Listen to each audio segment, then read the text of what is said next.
Eleonora. Seu sistema. Ai, ai. Algumas mudanças bruscas são muito violentas.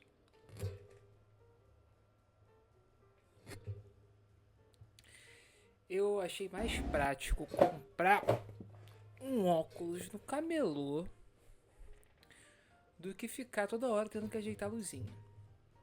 Esse foi o fim da situação. Mas a questão é que eu vou continuar tentando comprar a luzinha. Esse é o meu plano maligno que ninguém vai descobrir porque ninguém vê minhas lives. Tá, mas eu quero começar a live hoje falando sobre um tema quente. Um tema quente. Mitologia nórdica. Caramba!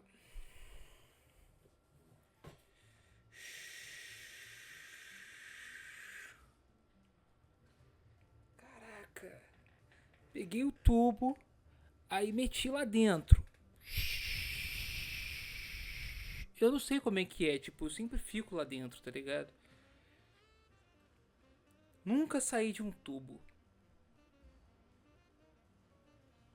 Nunca saí de um tubo. Mas as experiências que a gente tem lá dentro são coisas que, assim, tinha que ser muito otário pra chegar aqui e falar assim, pô, vou falar sobre isso. Tem que ser muito otário. Poxa vida.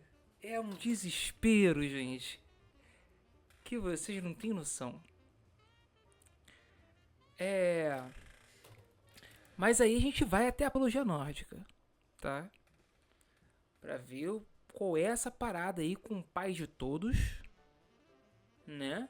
E aí às vezes você acha diferentes versões de pais de todos. E aí a parada, assim, emenda em crossover, em cima de crossover, em... Como é que é o nome daquela... daquela parada do multiverso? Poxa vida. Multiverso de deuses nórdicos. Os caras continuam tentando, eles vão lá e pei.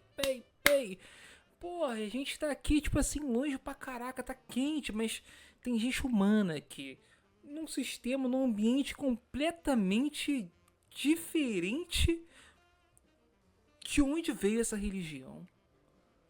E eles estão levando valores e trazendo consigo, com seus corpos, informações sobre determinados aspectos culturais que dão a entender que determinadas características que distinguem fundamentalmente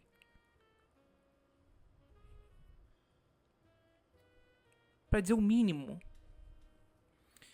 E aí a gente toma como se fosse uma verdade brabíssima. Melhor matar a porra da verdade do que falar assim, pô, vamos rever nosso conceito de verdade. E aí... Isso eu acho que é por causa dessa parada. Todo mundo tá muito aficionado com o multiverso, mas não é desde que começou as edições, os cortes, não. O pessoal tava gostando de ser maluco, viajando de livros em livros, já fazia muito tempo, sabe? E quando você não consegue ter esse tipo de conversa mais acalentada com as pessoas ao seu redor, porque o seu ritmo de leitura, os interesses que chamam, nossa, às vezes você acha que sabe o que está se situando. E aí, poxa, tem que fazer um pensamento rápido do porquê as coisas não estão do jeito que eu gostaria que tivesse. Aí você fala assim, pô, e tal, vou ter que pensar essa palavrinha que eu tô ouvindo toda hora, que é acrasia. Acrasia realmente existe, a gente tá sempre certo. Qual é a da parada? Mas eu tava falando sobre mitologia nórdica. Mitologia nórdica, né? E aí, tem esse da série dos Novos Deuses, né? Que os caras viveram um conceito de corpo pra conseguir desenvolver ou levar à frente alguma coisa de alguma religião que desse pra ser diferente de toda a história sanguinolenta que todas as religiões acompanharam, né? A ponto de falar assim, caraca, será que a gente é alguma coisa diferente disso? Ainda nos tempos de hoje? Será?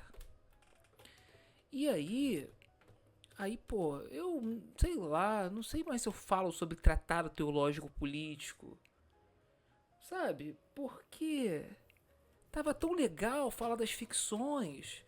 Pô, como elas te dão determinadas técnicas, né? Poxa, isso é tão legal. E aí a gente tem que falar assim, quem não sabe brincar com o que tem, fica sem.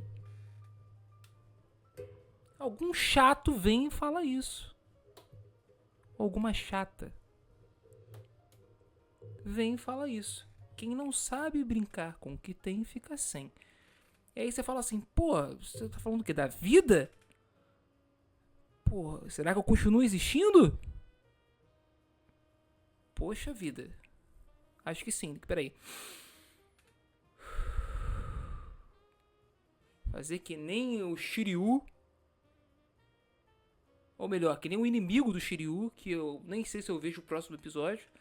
O cara tem uma lança e é uma lança que perfura tudo. E é engraçado porque tá todos os cavaleiros se dando bem. Chega na hora do Shiryu, que é o mais porradeiro.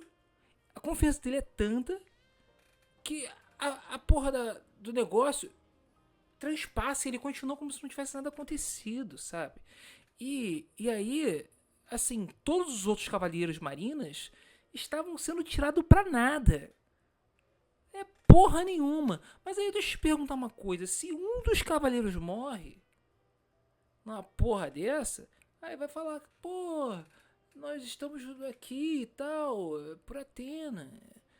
Mas, porra, tá todo mundo se dando bem. O Shiryu vai lá e é o mais porradeiro e se fode. Sabe?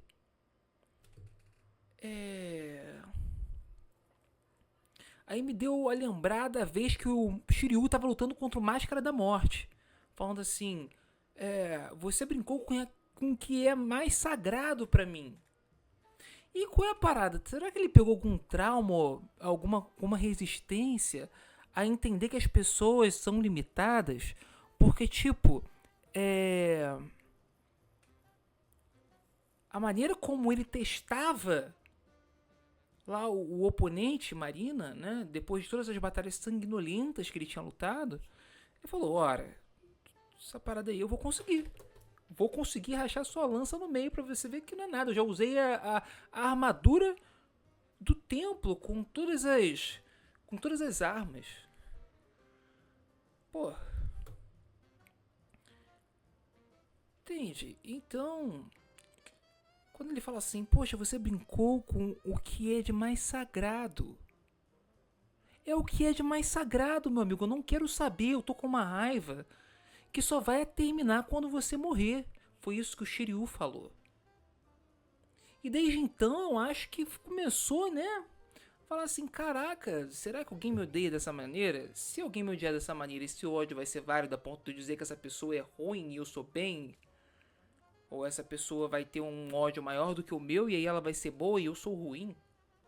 É assim que funciona? Eu acho que não. Mas que bom que o cara parou lá no meio da luta, já com 3 ou 4 ferimentos pra cima do Shiryu. E aí o Shiryu fala assim, poxa, deixa eu passar, vou destruir esse negócio aí. Aí o cara fala assim, peraí, vou meditar aqui. Deixa eu meditar. Posso meditar? Aí ele para assim e faz assim. Aí o Shiryu, ele está emanando seu cosmo. Como se fosse a coisa mais... Oh, obedece. Obedece. Só que, porra, eles já tinham feito uma viagem tão linda na primeira temporada. Aí na segunda temporada a gente teve que surfar até a mitologia nórdica lá. O Cadu foi pro Polo Norte por causa disso. O Cadu tá dando onda, ele era do Rio de Janeiro. E ele foi pro Polo Norte. Ou pro Polo Sul, eu não sei. Caramba!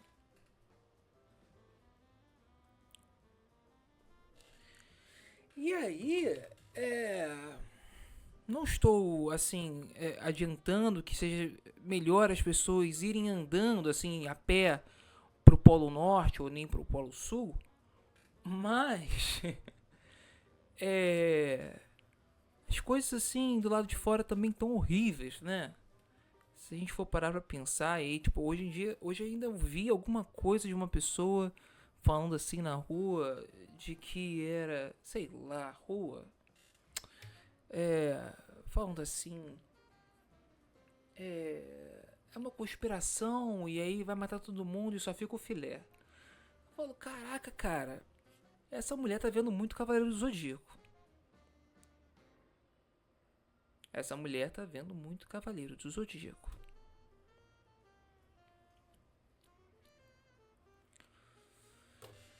É...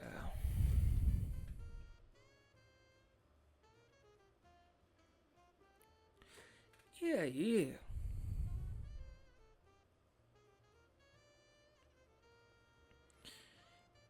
E aí...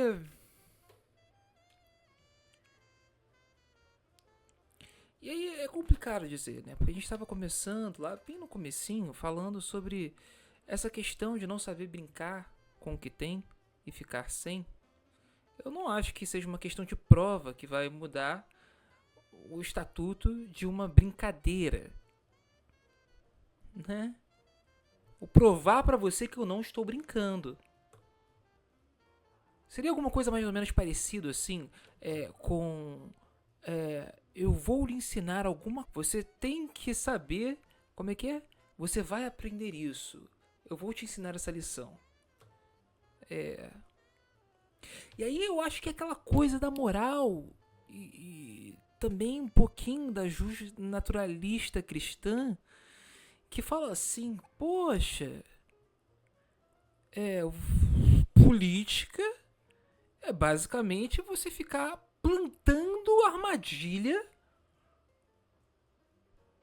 para as pessoas caírem e aí alguma coisa acontece. Eu me esqueci como é que tava lá o livro. Ah, poxa vida. Vou pegar meus livros. Ninguém chegou ainda. Tá um ótimo dia para falar sobre mitologia nórdica. É, aquela parada do não saber brincar com o que tem, né? Eu acho que assim é um pouco mais do que grandes poderes, grandes responsabilidades, porque acho que todo mundo em um determinado momento pode se encontrar com grandes poderes. E aí, como é que a gente lida com essas forças muito maiores e muito mais fortes e muito mais potentes, perdão, né? Eu já venho aqui falando um pouco tempo e tal, mas que é necessário, né?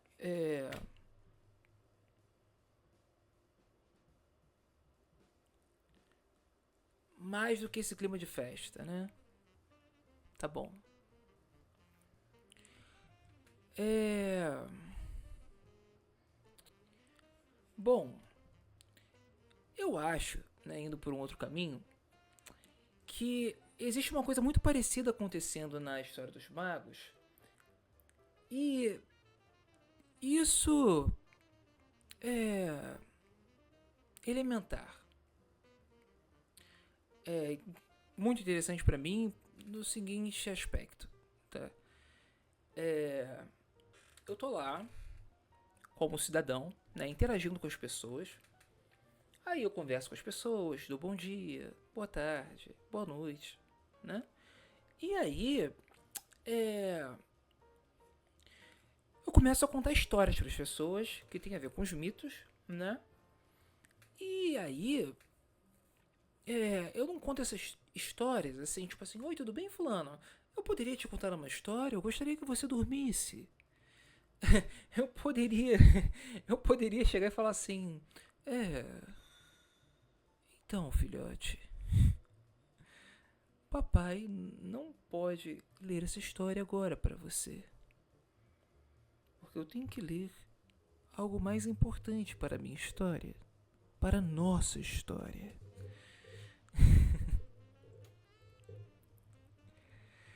E qual é essa coisa mais importante para nossa história? Já que a gente conseguiu chegar até aí, né? É que eu tô lendo as paradas que eu tô lendo, eu tô vendo os desenhos que eu vejo, tem um tempo para tentar fazer esse trabalho manual do encadeamento de efeitos, né? E para estudar esse encadeamento de efeitos, que eu acho que é o mais interessante, né? É o mais interessante e justifico porque as coisas estão do jeito que estão. Porque não teve uma ética que trabalhou essa parada, sacou? Mas faz parte, né? É necessário, tá? Esse tipo de coisa. Não só faz parte, como é necessário. E aí a gente não consegue entender isso por conta de levar em consideração uma certa transitividade nos acontecimentos, e falar que as coisas estão relacionadas para causa final, sabe? Isso pode ser levado tanto em consideração a percorrer um objetivo, quanto você chegar e falar assim, pô, essa causa final, é assim que eu vou morrer? E aí, a gente começa, né, a meio que, tipo assim, performar pra ver mais ou menos qual direção, que nem aquele episódio do Rick and Morty, que as pessoas, ele conseguiu dois cristais, assim, nos olhos e tal, pra ver as possibilidades pra conseguir, como é que se diz? Para conseguir ver como é que as coisas, de acordo com o que ele estava fazendo no presente, iriam encadear a morte dele no futuro. E caramba, o que acontece é que os objetivos eles se fragmentam. Porque uma hora a gente está achando que é sobre isso, sobre a maneira que você vai morrer, e a outra hora a gente está vendo sobre o objetivo, que é a imagem que a gente fixou no nosso modo de agir, né? Por não trabalhar com nenhuma técnica, principalmente, né? E aí assim, isso me leva a pensar no quanto é importante os saberes corporificados. A gente tem falado bastante sobre isso, certo? Certo? Legal, que bacana.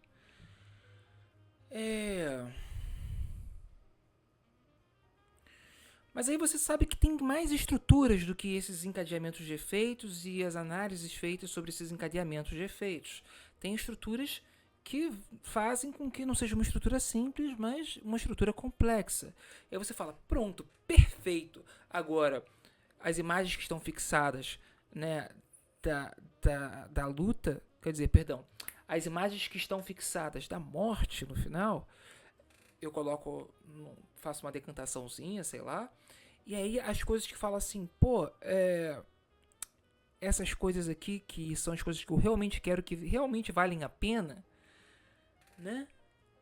Eu vou fazer o seguinte, vou deixar trabalhando aqui na minha cabeça como é que eu consigo atingir essas coisas, porque de outro lado tem essa coisa também que me assusta um pouco. Pô, é isso que eu vou ter que conseguir fazer? Mas, pô, caraca, não sei se é o que eu quero. Mas dá. Tô vendo aqui que dá. Mas assim, porra, sei lá, é justamente porque dá que me faz pensar, caraca, será que é legal fazer isso? Entende? E aí, será que é legal passar por essa experiência violenta de morte? Isso falando por uma coisa natural que acontece, né, na guerra.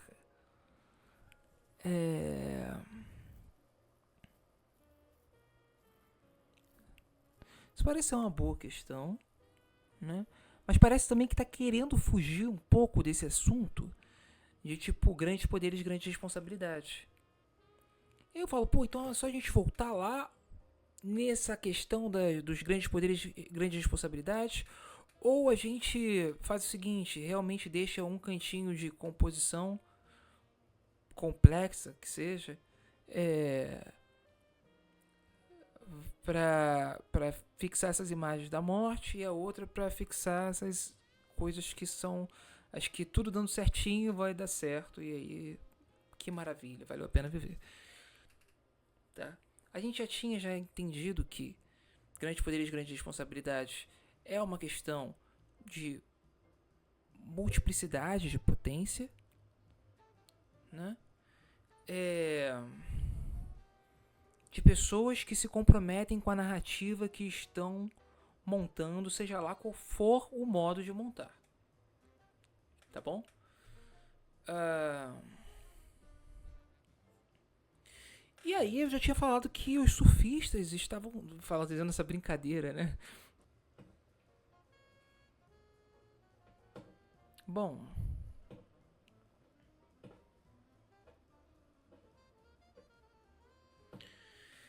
eu gostaria de salientar que é, essa grande brincadeira, né, que o filósofo é capaz de experienciar, de compor narrativas como se as pessoas fossem bonecos, é, é mais ou menos isso que eu estava querendo trazer com a questão da mitologia nórdica, mas também o que eu estava perguntando sobre o que dizer para o seu filho que é importante. É ter grandes poderes para que se tenha grandes responsabilidades, é ter grandes responsabilidades para que se tenha grandes poderes, e aí, tipo assim, a gente está basicamente aqui lidando com uma dinâmica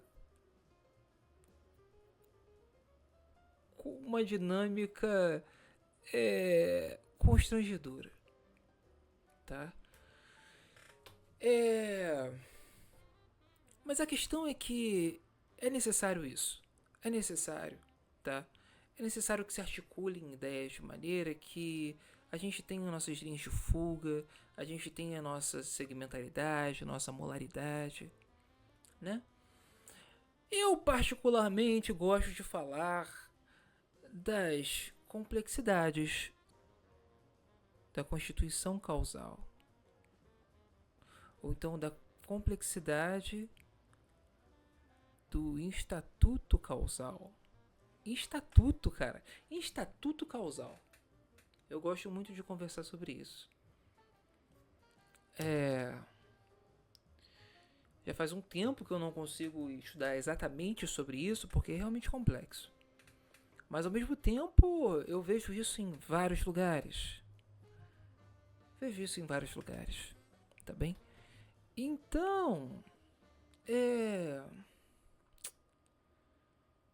Mas o que? É.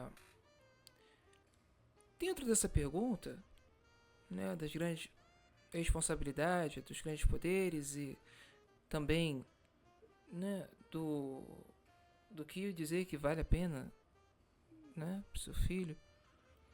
É, eu acho que a resposta para isso, e aí alguns diriam que vai me fuder completamente, é você simplesmente ter um certo cuidado, né?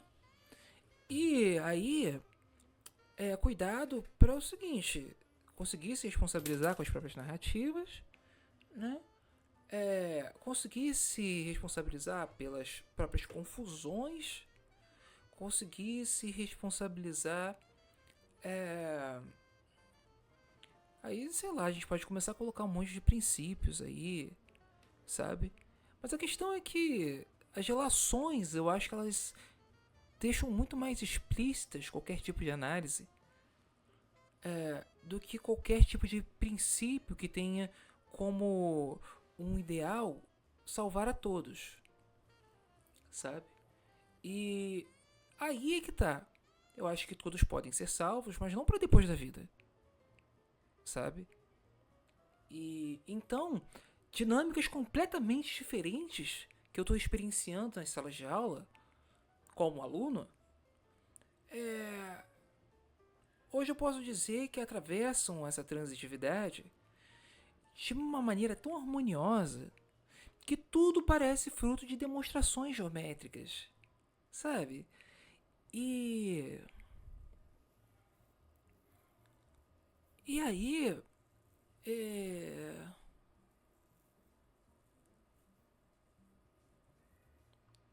bom, é complicado porque eu coloquei a harmonia sem entender exatamente como acontece, né? Mas eu sei que tem alguma coisa a ver com essa questão da prova, né? E aí, eu acho que a prova ela pode se dar a todo momento, né? Como se fosse um código, algum movimento estranho. E aí, até alguém te achar escroto o suficiente pra falar, pô, você tá brincando, não é possível. E, e bom, eu, enquanto estudante de filosofia, digo que eu não pretendo brincar tanto quanto eu gostaria. É,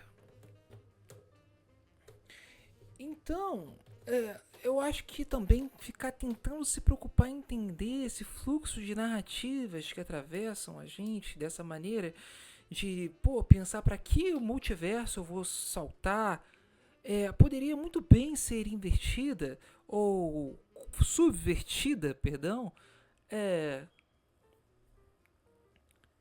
por conhecer pessoas, sabe? Mas conhecer entendendo o que é o conhecimento, entendendo que é uma expressão que acontece. E aí vai ter coisa para fazer, sabe? Isso é muito interessante. Isso é muito interessante. É.